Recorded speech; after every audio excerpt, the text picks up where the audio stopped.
ഇതൊരു നശിപ്പീരിൻ്റെ ദിവസമായിരുന്നു കേട്ടോ.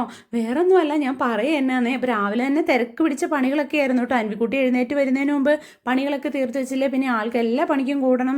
എനിക്ക് ഒരു പണിക്ക് പോലും 10 പണിയാവുമേ. അപ്പോൾ കുഞ്ഞിനമ്മത്തിനൊരു വലിയ മാറ്റമൊക്കെ വന്നിട്ടുണ്ട് കേട്ടോ. നമ്മുടെ ഒരു 6 മാസക്കാലത്തെ ഒരു എന്താ പറയുക ശ്രമത്തിൻ്റെ ഫലമായിട്ട് നമ്മുടെ കുഞ്ഞിനുമുത്ത് ടോയ്ലറ്റിങ് ഏകദേശം ഓക്കെ ആയി വന്നിട്ടുണ്ടേ. മൂത്രമൊക്കെ കഴിക്കണമെങ്കിൽ നിക്കറൊക്കെ ഊരി ആൾ താഴെ ഇട്ടിട്ടുണ്ടാവും കേട്ടോ. അപ്പോൾ നമ്മൾ എടുത്തിട്ട് വേഗം പോയി ടോയ്ലറ്റിൽ ഇരുത്തും. അപ്പോൾ അങ്ങനെ ഒരു ശീലം ആൾക്ക് എന്താണെങ്കിലും വന്നിട്ടുണ്ട്. ഒത്തിരി നാളത്തെ ഒരു പരിശ്രമത്തിൻ്റെ ഫലമാണ് കേട്ടോ.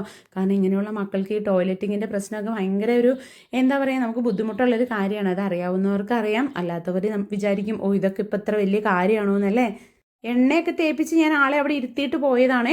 വലിയൊരു സൗണ്ട് കേട്ടിട്ട് താഴെ വന്നപ്പോഴേ നമ്മുടെ ടി വി വലിച്ച് നിലത്തിട്ടേക്കാണ് കേട്ടോ. അപ്പം ഞാൻ അതിൻ്റെ വീഡിയോ എടുത്ത് വെച്ചിട്ടുണ്ട്. അതെന്തിനാന്ന് വെച്ചാൽ കുഞ്ഞിനെ കൊണ്ട് അച്ഛനെ കാണിക്കാൻ വേണ്ടിയിട്ടാണ്, അല്ലെ ഞാനും അത് നശിപ്പിച്ചതെന്ന് പറയൂട്ടോ എന്തെങ്കിലും പറ്റിയിട്ടുണ്ടെങ്കിൽ. അപ്പോൾ കർട്ടൻ്റെ വള്ളി ഓൾറെഡി നേരത്തെ പൊട്ടിച്ച് വെച്ചിട്ടുണ്ടായിരുന്നേ.